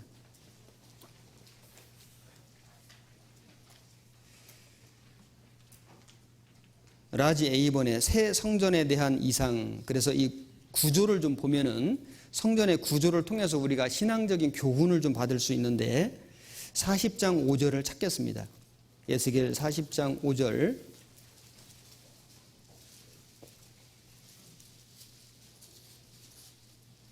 내가 본즉 집 바깥 사면으로 담이 있더라. 그 사람의 손에 청량하는 장대를 잡았는데 그 장이 팔꿈치에서 손가락에 이르고 한 손바닥 넓이가 더한 자로 6척이라. 그 담을 청량하니 두께가 한 장대요 고도 한 장대며. 자, 여기에 보면은 두터운 담이 있다는 걸 알 수 있습니다. 높이와 넓이가 모두 6척, 약 3.2m 정도 되는데 아주 굉장히 그 두터운 담이 있습니다. 이렇게 높고 넓은 담은 감히 성전 내부를 들여다보거나 넘어갈 수 없을 만큼 넓고 큽니다. 그것은 외부의 부정한 자들이나 짐승에 의해서 하나님의 성전이 부정해지거나 더럽혀지는 것을 방지하기 위해서입니다. 교회도 마찬가지죠. 교회가 하나님의 성전이잖아요. 뭐 눈에 보이는 이런 이 교회당이 성전이 아니고 구원받은 그리스도인들이 이제 하나님의 성령이 거하시는 전인데 이 교회도 이렇게 두터운 담이 있습니다. 세상에서의 더러운 것들이 결코 교회 안에 들어오면 안 됩니다. 하나님의 뜻을 거스리는 세상의 정욕과 속된 문화, 교회와 성도의 거룩함을 훼손시킬 만한 가증스러운 죄악들을 차단해야 합니다. 그래서 그 두터운 담이 둘러쳐져 있어야 됩니다. 그리고 30페이지 그 동글뱅이 2번에 보면 외벽 세면에 3개의 출입구가 있습니다. 서쪽을 제외하고 동북, 남쪽에 나 있는 문들은 동일한 구조로 되어 있습니다. 어느 곳에서나 쉽게 성전에 출입하도록 하기 위한 배려입니다. 하나님의 성전은 세계를 향해 활짝 열려 있어 누구든지 쉽게 나올 수 있습니다.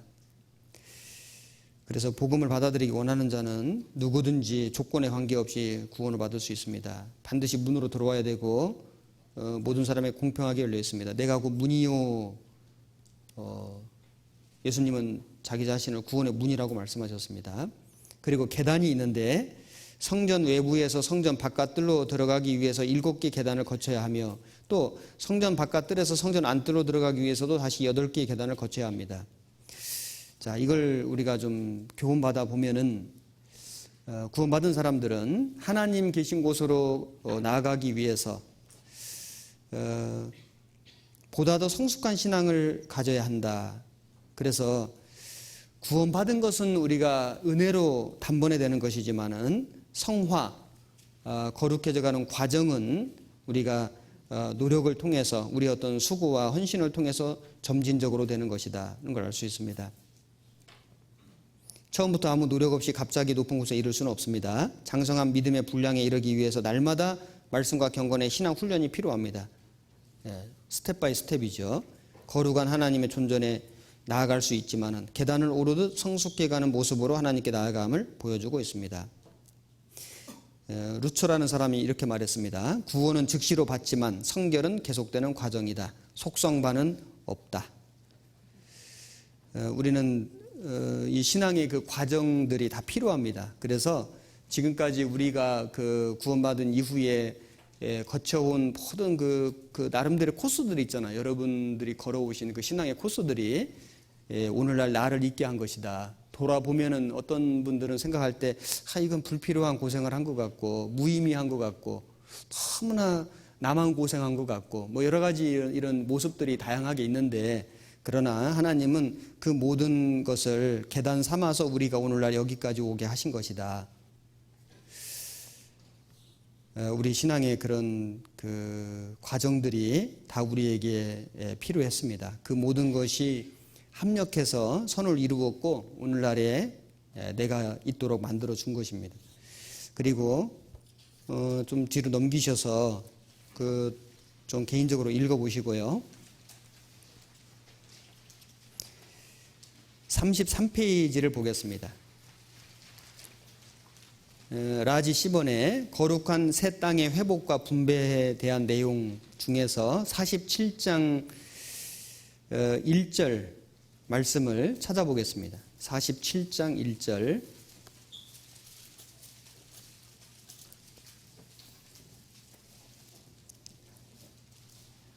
1절, 2절 같이 읽겠습니다. 그가 나를 데리고 전 문에 이르시니 전에 전면이 동을 향하였는데 그 문 지방 밑에서 물이 나와서 동으로 흐르다가 전 우편 제단 남편으로 흘러내리더라. 그가 또 나를 데리고 북문으로 나가서 바깥 길로 말미암아 꺾여 동향한 바깥 문에 이르시기로 본즉 물이 그 우편에서 스미어 나오더라. 이 성전 문 지방 밑에서 물이 나와서 동으로 흐르다가 남편으로 흘러내렸다. 자, 이 물이 무엇을 의미하는 것일까? 물은 이제 성령입니다. 또 하나님의 복음, 주님의 복음입니다. 성령이 증거하는 게 복음이죠. 그래서 이 물이 어떻게 흘러내렸냐면은 3절을 제가 읽겠습니다. 그 사람이 손에 줄을 잡고 동으로 나아가며 일천척을 청량한 후에 나로 그 물을 건너게 하시니 물이 발목에 오르더니 다시 일천척을 청량하고 나로 물을 건너게 하시니 물이 무릎에 오르고 다시 일천척을 청량하고 나로 물을 건너게 하시니 물이 허리에 오르고 다시 일천척을 청량하시니 물이 내가 건너지 못할 강이든지라. 그 물이 창일하여 헤엄할 물이요 사람이 등이 건너지 못할 강이더라. 성경에 나오는 이 물, 강은 거의 성령의 그림자로 나옵니다. 에덴 동산에도 물이 있었고 모세는 반석을 쳐서 물을 냈죠. 천년왕국에서 또 천국에서 나오는 물도 있습니다. 그래서 그 강이 나오죠. 지금도 이 성령의 그 생수 또 이 성령의 강이 교회 안에 흐르고 있다. 맞습니다. 정말 신앙생활을 해보면 해볼수록 뭘 느끼냐면은 성령이 계신다. 성령이 나와 함께 계신다. 성령이 역사해 주신다. 성령이 복음을 전해 주신다. 성령이 한 사람 한 사람을 거듭나게 해 주신다. 성령이 사람을 바꾸어 주신다. 성령이 한 집안을 복음화시키고 한 도시를 복음화시키고 한 나라를 복음화시키고 그래서 성령이 모든 나라에 이 복음 들고 가게 하시고 그리고 가서 복음을 전할 때 구원받게 하신다. 정말 이건 정말 이걸 우리 느끼잖아요. 그죠? 이게 우리 개인의 삶 속에서도 느껴지고 우리 주변의 구역에서 또 우리 교회에서 또 이 어떤 선교의 그런 현장에서 이게 정말 느껴지지 않습니까? 이게 그냥 이론으로 배우는 게 아니고 이론으로 배울 뿐만 아니라 성령이 정말 역사하고 계신다.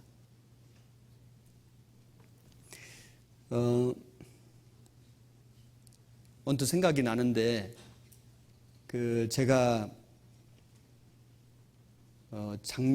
재작년인 것 같습니다. 코스타리카에 선교하러 갈 기회가 있었는데 코스타리카는 중미 국가잖아요. 코스타리카 나라에 교회가 2개가 있는데 수도가 산호세고 거기서 한 2시간 반 정도 떨어진 곳에 꾸아벨레스라고 하는 교회가 있는데 그 교회 선교사님이 그곳에 한 20명 우리 성도들이 있다. 구원받은 분들이 있다. 그래서 이제 가정이 자원해서 정말 먼 나라죠. 정말 미국에서도 몇 시간 가야 되는 아주 먼 나라에 이제 복음 들고 갔습니다. 갔는데 가서 보니까 구원받았다고 하는 분들이 거의 안 모이는 거예요. 거의 없는 겁니다. 그래서 완전히 이제 그야말로 이제 우리 말로 맨 땅에 헤딩한다 그러잖아요. 정말 그냥 개척한 거예요. 이제 개척을 아주 한 사람 한 사람 붙들고 이렇게 이제 복음을 전하는 그런 상황이 되었는데 문제는 이제 말을 못하는 거 말을 이 언어가 준비돼서 간 게 아니고 이제 일단 들어갔기 때문에 그런데 에콰도르에서 청년 형제 한 분이 있었는데, 물론 여러 명 있었는데 그 중에 이제 한 분이 이제 통역관이 필요한데 에콰도르에 간 지 한 1년 정도 됐는 것 같아요. 그래서 이제 가서 스페니쉬를 배우고 있었는데 능숙하지 않죠. 이제 뭐 대화 정도는 할 수 있을지 몰라도 뭐 통역을 한다거나 하는 것은 이제 본인 자신이 생각해도 너무나 부족하고 이제 그런 상태인데 누군가는 거기 코스타리카 가야 한다 하니까 이제 선발이 된 거예요. 이제 형제님이 갔으면 좋겠습니다. 이래 가지고 순종하는 마음으로 가기는 갔는데 문제는 통역을 못 하는 거예요. 이제 통역할 뭐 실력이 안 되는 겁니다. 선교사님은 뭐 전혀 언어를 모르고 통역관은 뭐 명색이 통역관이지만 통역을 못 하고 이제 이런 상황이 됐는데 그래서 이제 그런데 또 이미 그 성경 그 바이블 세미나가 이미 이렇게 예정이 잡혀 있어 가지고 이제 집회를 바로 해야 되는데 선교사님은 그 전도 집회 원고를 만들어서 통역관에게 주고 통역관 형제님은 그걸 다 스페니쉬로 번역을 해서 이렇게 이제 그걸 이제 검사 받아가지고 이제 교정 받아서 그 이제 대본을 가지고 집회를 한 거예요. 그래서 선교사님 무슨 얘기 하시는지는 잘 모르고 그냥 원고 써놓은 거 읽은 겁니다. 읽을 수밖에 없잖아요. 그래서 막 읽은 거예요. 그냥 보고 읽은 거 읽었대요. 제가 그 간증 직접 들었거든요. 그래서 전도 집회 때 복음을 읽었는데 구원을 받더래요. 아니 읽었는데 구원을 받는 거예요. 읽었는데 복음을 그냥 읽어줬는데 그래서 그 다음 집회 또 읽었는데 또 구원을 받더래요. 그 다음 집회 또 또 구원 받더래요. 그렇게 구원받은 사람이 30명이 됐대요. 읽어줬는데 제가 갔을 때는 통역을 잘하더라고요. 그때가 한 2년 정도 됐을까요? 굉장히 열심히 정말 아주 노력했겠죠. 그런데 이제 그 형제님의 그 간증을 들을 때 자기가 정말 하나님 살아계신다. 정말 하나님이 나와 함께 계신다. 하나님이 도와주신다는 것을 모른 건 아니래요. 이미 자기도 하나님 계신 것도 알고 자기와 함께 계신 것도 알고 도와주시는 것도 알고 있었대요. 그런데 아니 복음을 읽었는데 구원받고 읽었는데 구원받는 걸 보고 진짜 하나님 살아계신다. 진짜 하나님 나와 함께 계신다. 진짜 하나님이 도와주신다. 이거를 자기는 정말 믿게 되었다고. 그 간증을 제가 들은 기억이 지금 갑자기 나서 말씀드렸는데 성령이 역사하시는 거 맞습니다. 우리의 능력으로 우리의 어떤 무슨 지식으로 우리 힘으로 한 사람도 못 건집니다. 사람을 붙들고 아무리 설명을 하고 설득을 구원받겠습니까? 하나님 모르는 사람 믿어지겠습니까? 그런데 우리가 주님의 말씀에 순종해서 주님의 부르심을 받고 순종해서 복음을 들고 나갈 때 참 진짜 놀랍게도 하나님이 나 같은 사람의 입술을 통해서 그 영혼을 움직여 주시고 그 마음을 열어 주시고 그 말씀을 믿게 해 주시고 그 구원받게 해 주시는 거 봐요. 사람이 구원을 받으면 바뀌잖아요. 이게 교인이 된 게 아니고 하나님 사람이 돼버리잖아요. 성령이 그 속에 들어 계시잖아요. 그래서 여기 이제 이 성령이 강같이 흐르는데 처음에는 이게 이제 성전 그 문지방 밑에서 나와가지고 흐르다가 처음에는 발목에 오르더니 그래서 이제 이 성령이 역사하면은 이제 우리가 구원받으면 성령이 오신 거잖아요. 성령의 강림, 성령의 내주, 성령의 조명, 성령의 충만으로 나가는데 그런데 발목에 오르더니 그래서 이제는 자기 발로 교회 갑니다. 처음에는 좀 이제 갈등도 있죠. 그러나 이제 그 어느 정도 이렇게 시간이 지나고 말씀이 자기 속에 역사하면은 이제 이 물이 발목에 오르더니 그래서 자기 스스로 이제 교회 가고 교제 나가고 이제 발목까지 온 거예요, 그죠? 그 다음에 이 물이 무릎에 오르고 이제 무릎 꿇고 하나님께 기도합니다. 그 다음에 물이 허리에 오르고 허리는 힘이잖아요, 힘. 이제는 주님을 위해서 살고요, 주님을 위해서 봉사하고 그리고 그 다음에는 건너지 못할 강이 된지라 창이라여 헤엄할 물이요 완전히 성령에 잠기는 삶이 되는 거예요. 얼마나 참 진짜 멋진 삶 아닙니까? 성령에 감동된 삶, 성령에 충만한 삶이 됩니다. 자, 그리고 34페이지에 보시면은 이 에스겔을 하나님이 부르셨는데 그 에스겔의 소명은 곧 모든 구원받은 그리스도인의 소명이 됩니다. 그 모델이 되죠. 에스겔 2장 1절을 찾겠습니다.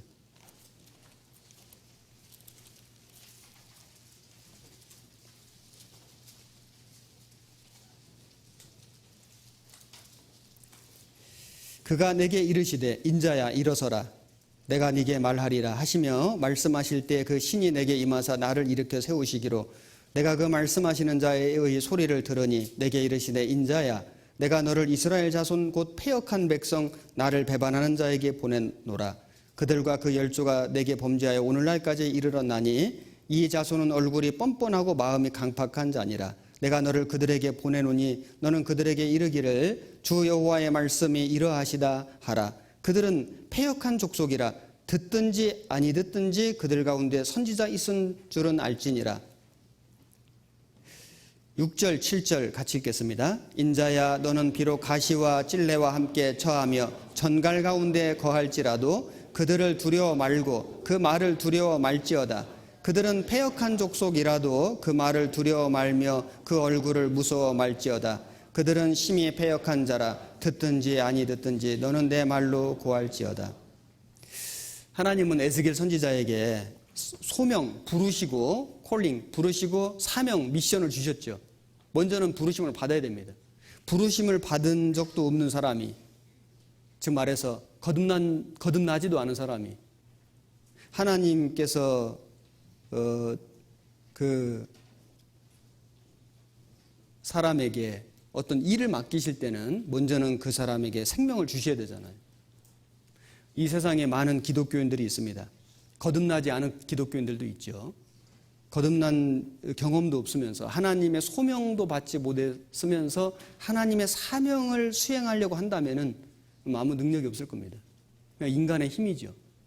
모세는 애굽에서 40년 왕자로 자랐습니다. 애굽의 학문과 학술을 익혔고 출중했습니다. 그런데 그가 자기 민족을 자기 힘으로 건지려 할 때 하나님은 모세를 돕지 않으셨습니다. 나이 80이 되었을 때 모세야 모세야 모세를 부르셨습니다. 떨기나무 불꽃 가운데서 모세를 부르시고 바로에게 가서 네 민족을 구원하라. 내가 누구한테 가겠습니까? 아무것도 할 수 없다고 생각하는 그 모세를 부르시고 소명, 민족을 구원하는 미션을 주셨습니다. 우리도 마찬가지죠. 우리는 먼저 하나님의 생명을 받아야 됩니다. 여기 계신 모든 분들은 다 틀림없이 하나님의 생명을 받았고 소명, 콜링, 하나님의 소명을 받은 사람들이기 때문에 하나님이 우리에게 무엇을 주셨냐면 사명을 주셨는데 에스겔 선지자를 부르시고 사명을 주셨는데 그 에스겔이 가는 그 유대인들은 마음이 얼마나 강팍한지 아주 얼굴이 뻔뻔하고 마음이 강팍한 자 아니라 패역한 족속이라 하나님 알려주셨습니다. 그래서 비록 가시와 찔레와 함께 거하며 전갈 가운데 거할지라도 얼마나 고난이 많으면 가시와 찔레 정도가 아니라 전갈은 물리면 죽잖아요. 그런 가운데 거할지라도 두려워하지 말고 듣든지 아니 듣든지 내 말로 고할지어다. 잘 들을만 하니까 고하는 게 아니고 듣든지 아니 듣든지 내 말로 고할지어다. 이것이 에스겔 선지자가 받은 미션이었습니다. 우리도 마찬가지라고 생각합니다. 여러분 우리가 전도를 해보면 알지만은 사람들 마음이요 얼굴이 뻔뻔하고 강팍한 사람이 너무너무 많습니다. 패역한 족속이라 정말 마음의 두께가 얼마나 두껍고 그 마음 가죽이 얼마나 질긴지 정말 하나님의 어떤 역사, 어떤 하나님의 말씀, 자기 영혼의 문제에 대해서 그렇게 무관심한 너무나도 정말 그 마음이 강팍하고 심지어는 하나님을 욕하고 대적하고 하는 사람들도 있습니다. 그러나 그런 민족에게라도 에스겔 선지자에게 듣든지 아니 듣든지 그들 가운데 선지자 있은 줄은 알지니라. 라고 말씀하신 것처럼 우리도 이렇게 가야 됩니다. 우리에게도 이런 사명을 주셨습니다. 3장 7절. 그러나 이스라엘 족속은 이마가 굳고 마음이 강팍하여 네 말을 듣고자 아니하리니 이는 내 말을 듣고자 아니함이니라. 내가 그들의 얼굴을 대하도록 네 얼굴을 굳게 하였고 그들의 이마를 대하도록 네 이마를 굳게 하였으되 네 이마로 화석이 부싯돌입니다. 화석보다 굳은 금강석이 다이아몬드거든요. 다이아몬드 같이 하였으니 그들이 비록 패역한 족속이라도 두려워 말며 그 얼굴을 무서워 말라 하시고 또 내게 이르시되 인자야 내가 네게 이를 모든 말을 너는 마음으로 받으며 귀로 듣고 사로잡힌 네 민족에게로 가서 그들이 듣든지 아니 듣든지 그들에게 고하여 이르기를 주 여호와의 말씀이 이러하시다 하라 하시더라. 그래서 그들이 비록 얼굴이 아주 굳지만은 그러나 하나님께서 그들의 이마를 그 굳은 이마를 대하도록 그 에스겔의 이마를 더 아주 굳건하게 금강석같이 단단하게 해 주실 것이다. 그러니 두려워하지 말고 무서워하지 말고 그들에게 가서 여호와의 말씀이 이러하시다 하라 하시니라. 에스겔에게만 이렇게 말씀하셨겠습니까? 우리 모든 구원받은 그리스도인들에게 동일하게 말씀하셨습니다. 에스겔 2장 8절. 인자야 내가 네게 이르는 말을 듣고 그 패역한 족속같이 패역하지 말고 네 입을 벌리고 내가 네게 주는 것을 먹으라 하시기로 내가 보니 한 손이 나를 향하여 펴지고 그 손에 두루마리 책이 있더라. 그가 그것을 내 앞에 펴시니 그 안팎에 글이 있는데 애가와 애곡과 재앙의 말이 기록되었더라. 3장 1절부터 3절까지 같이 읽겠습니다. 그가 또 내게 이르시되 인자야 너는 받는 것을 먹으라. 너는 이 두루마리를 먹고 가서 이스라엘 족속에게 고하라 하시기로 내가 입을 벌리니 그가 그 두루마리를 내게 먹이시며 내게 이르시되 인자야 내가 네게 주는 이 두루마리로 네 배에 넣으며 네 창자에 채우라 하시기에 내가 먹으니 그것이 내 입에서 달기가 꿀 같더라. 자, 우리가 이 패역한 족속들에게 가기 전에 먼저 해야 될 일이 뭐냐면은 하나님께서 그 입을 벌려주시고 그리고 내가 네게 주는 것을 먹으라. 하나님 주시는 말씀을 먹어야 됩니다. 두루마리 책이 있더라. 너는 받는 그것을 먹으라. 이 두루마리를 먹고 이스라엘 족속에 가서 고하라. 이 두루마리로 네 배에 채우며 넣으며 네 창자에 채우라. 먹으니 내 입에서 달기가 꿀 같더라. 여러분 우리는 그 패역한 족속들에게 갈 때에 패역한 우리의 가족들도 있잖아요. 정말 내 아버지이지만은 내 어머니이지만은 마음이 너무 강팍하신 분도 있잖아요. 어떤 분들은 내 자식이지만은 내 아들이고 내 딸이지만은 그 마음이 강팍한 자식들도 있잖아요. 내 친한 친구지만은 내 친한 동료지만은 정말 사랑하는 사람이지만은 마음이 강팍한 사람들도 있잖아요. 그 이마가 굳은 사람들. 그런데 그들에게 가기 전에 우리가 할 일은 뭐냐면 하나님의 말씀을 먹는 겁니다. 하나님 말씀을 먹고 달기가 꿀 같더라. 힘을 얻고 용기를 얻고 하나님의 능력을 가지고 가면은 우리는 할 수 있습니다. 이것이 복음을 가지고 가는 사람의 모습이라고 할 수 있습니다. 그래서 35페이지에 보면은 그 말씀을 맡은 자의 자세 가로치고 라지 A번에 주 여호와의 말씀이 이러하시다 하라. 그 다음 라지 B 듣든지 아니 듣든지. C 가시와 찔레와 전갈이 있어도. D 내 말로 고할지어다. E 패역하지 말고. F 내 입을 벌리고 내가 네게 주는 것을 먹으라. 먹고 가서 고하라. 자, 이것이 우리의 복음 전도하는 자세라고 할 수 있을 겁니다. 예레미야 15장을 찾아보겠습니다. 예레미야도 동시대에 사역한 선지자였습니다. 그는 남유다에서 사역했는데 그 남유다가 바벨론에게 패망할 것이라는 것을 얼마나 그 고군분투하면서 전했습니까? 많은 사람들에게 미움을 받았습니다. 눈물의 선지자이잖아요. 예레미야 15장 16절입니다. 같이 읽겠습니다. 만군의 하나님 여호와시여, 나는 주의 이름으로 일컬음을 받는 자라. 내가 주의 말씀을 얻어 먹었사오니 주의 말씀은 내게 기쁨과 내 마음의 즐거움이오나.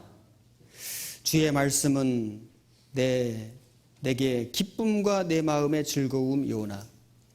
이 주의 말씀, 여러분, 우리에게 이 복음이 있다는 거, 이건 정말 이건 너무나 놀라운 기적이고 축복입니다. 내가 어쩌다가 이런 귀한 복음을 듣고 정말 내가 생명을 얻었을까? 우리는 기독교인이 된 게 아니잖아요. 우리는 거듭나게 됐습니다. 내가 정말 이 복음을 듣고 예수님의 그 영원한 죄사함을 깨달았고, 그리고 이제 정말 내가 하나님 자녀로 거듭났고, 거듭난 확신을 가지고 천국 갈 믿음과 소망을 가지고 살고 있다. 이건 정말 놀라운 기적이고 축복입니다. 어떻게 되었습니까? 하나님 말씀으로 되었습니다. 우리가 누가 나를 설득했습니까? 누가 나에게 무슨 조건을 걸고 나에게 이 교회 교인 되게 했습니까? 아닙니다. 주의 말씀이 내 안에 역사하신 것입니다. 예수님도 말씀하셨고, 그 말씀이 성경에 기록되었고, 사도들이 초대교회의 그 엄청난 핍박 속에서도 그 복음의 역사가 일어날 수 있었던 비결은 무엇입니까? 우리는 보고 들은 것을 말하지 아니할 수 없노라. 말씀 전한 겁니다.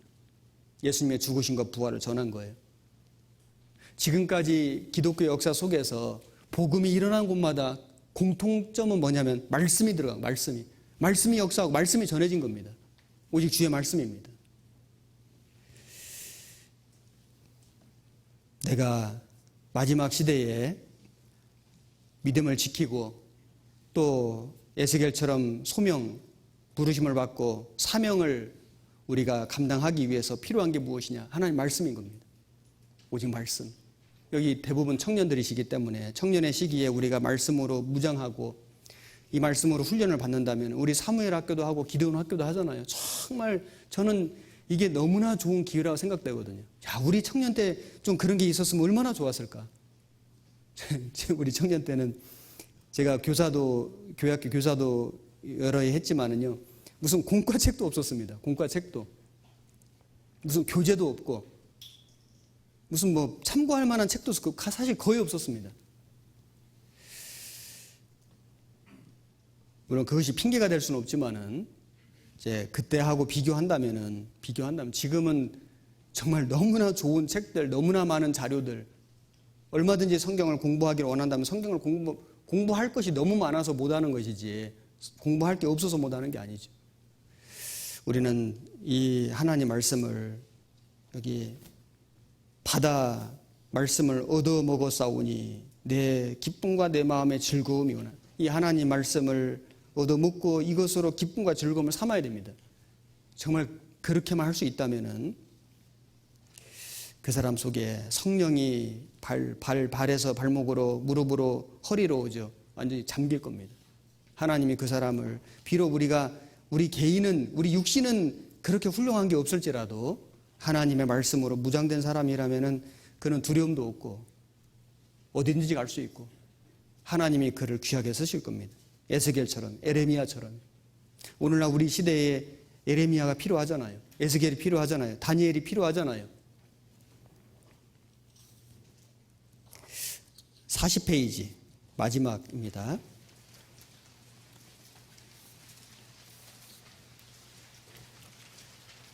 예화가 있습니다.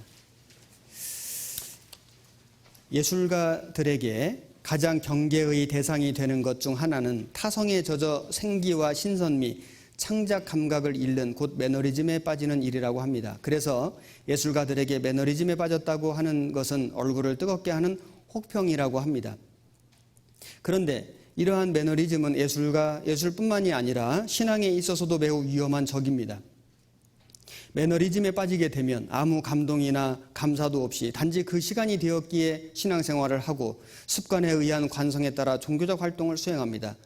그러나 하나님은 우상처럼 아무것도 느끼지 못하는 존재가 아닙니다. 하나님은 우리의 중심을 살피시고 마음을 저울질하시고 충성된 사람을 찾으시는 분이십니다. 그러므로 자원하여 드리는 예배가 아닌 이상 하나님을 만족시켜 드리는 흠없는 참 예배가 될 수 없습니다. 하나님을 위해서 일하면서도 하나님을 괴롭게 하는 자로 불려진다면 얼마나 불행한 일입니까? 우리가 이 영적 매너리즘에 빠진다는 것을 참 경계해야 될 것 같아요. 우리가 그냥 습관적인, 그냥 습관에 길들여진 그런 신앙생활이 되어서는 안 되겠습니다. 우리는 하나님에게 붙잡힌죠. 그래서 하나님 말씀을 받아먹고 기쁨과 즐거움으로 우리 시대의 그 에레미야처럼 또 에스겔처럼 에스겔의 특징은 말씀만 전한 게 아니라 몸으로, 그죠? 삶으로 하나님의 메시지를 전했잖아요. 우리도 우리의 그 몸으로 또 우리의 삶으로 그 에스겔은 정말 그 아내가 그 죽는 지경에까지 처하면서도 하나님 말씀대로 울지도 못하는 그런 그 고난 속에서도 순종했습니다. 하나님이 우리의 입술만 아니라 우리의 몸, 우리의 그 삶을 통해서 하나님 메시지를 우리 시대에 이뤄진 그 강팍한 영혼들에게 전하기를 원하실 겁니다. 우리는 우리 시대의 에레미야가 되고 우리 시대의 에스겔이 되어야 되겠습니다. 오늘 우리가 함께 에스겔 성경을 통해서 교훈을 받아보았습니다. 같이 기도하겠습니다.